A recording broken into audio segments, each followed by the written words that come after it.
सामीन में हकीम हज़रत आफ्ताब हुसैन आपकी खिदमत में हाजिर हूँ।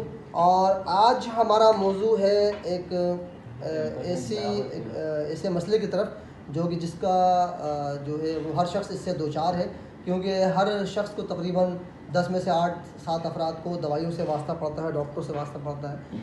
तो अभी 2-4 दिन पहले शायद आप लोगों ने ख़बरें सुनी हो ना सुनी हो, मुझे इतनी मालूम, लेकिन ये मीडिया पे ख़बर नशर हुई कि फार्मास्यूटिकल कंपनी ने जो लाइफ सेविंग ड्रग्स हैं उनकी कीमतों में बेइंतहा इजाफा कर दिया है।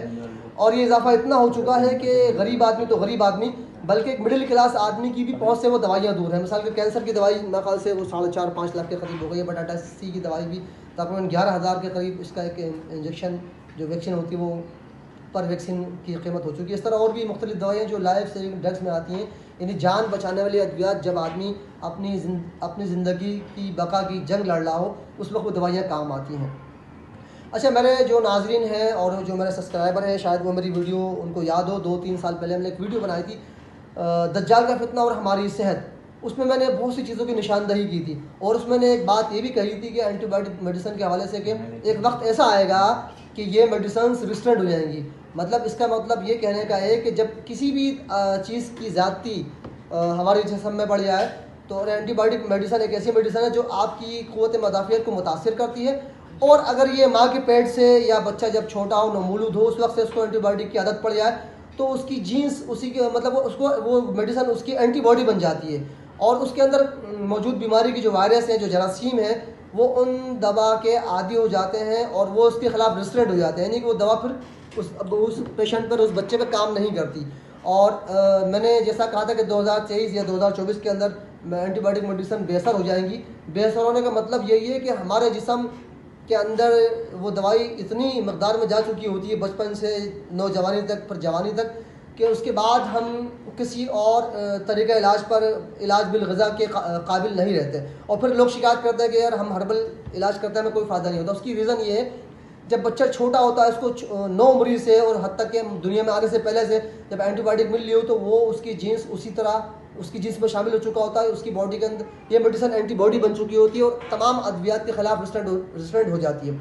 और पिछले इस 1 से 1.5 साल के अंदर मैंने देखा है 3 केस मेरे सामने आए हैं कि उस बच्चे को जब उस बच्चे का कल्चर करवाया गया तो उसको तकरीबन 80% दवा रेजिस्टेंट हो चुकी थी। यानी कि अगर उसको दवा देनी है तो वो दवा उसको असर नहीं करेगी, उसके अंदर जो सेल्स हैं, उसकी जो सिस्टम है, वो उन दवाओं को इतना आदी हो चुका है, वो उन दवाओं को लिफ्ट किसी भी वर्ष की सूरत में दवाओं को लिफ्ट नहीं कराएगा। बहरहाल अब उसके लिए फिर डॉक्टर आके कहते हैं आप दुआ कीजिए, कोशिश करें, बहरहाल ये दवा हमें चलानी है।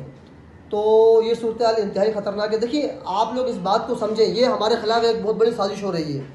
इसका मैंने आपको पहले इशारा दे चुका हूँ 2-3 साल पहले, वो दज्जाल का फितना और हमारी सेहत के हवाले से वीडियो को अगर आप देखेंगे तो इसको मैंने 3 साल पहले इस बात की निशानदही कर दी थी। और अब first generation, second generation, third generation, fourth generation के एंटीबायोटिक भी बच्चों पे काम नहीं कर रही। उसकी रीज़न मैं आपको पहले ही बता चुका हूँ।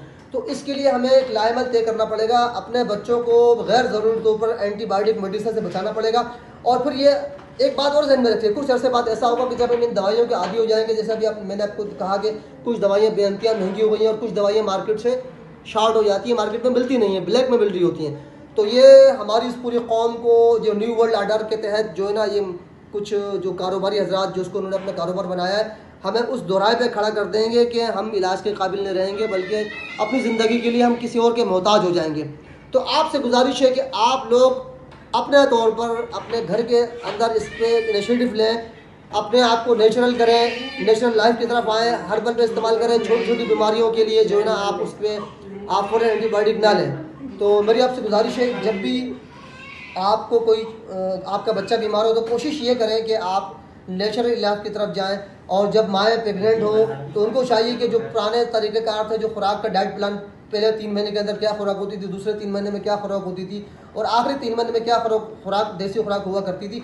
और अल्हम्दुलिल्लाह आज से 8-10 साल पहले इतनी कोई कॉम्प्लिकेशन नहीं थी, लेकिन आज जब औरत फर्स्ट डे से प्रेग्नेंट होती है, डॉक्टर के पास आती है, उसके मेडिसिन, विटामिन के इंजेक्शन, आयरन के इंजेक्शन लगाने के बावजूद आखिरकार सीजर पे जाती है, बच्चा माँ के पेट से मेडिसिन लेके निकल रहा होता है, तो बाप बताएं उसके बाद खुराक कैसे काम करेगी। प्लस हम जो खुराक अपने बच्चों को अपने हाथों से खिला रहे हैं कि बच्चा रो रहा है उसको दे देंगे, हम अपनी और अपने बच्चों की ज़िंदगी से अपने हाथों से खेल रहे हैं। खुदा के वास्ते इस चीज़ पर गौर करें, अपने आप को बचाएं और अपने बच्चों को बचाएं। अस्सलाम वालेकुम वरहमतुल्लाहि वबरकातुहू।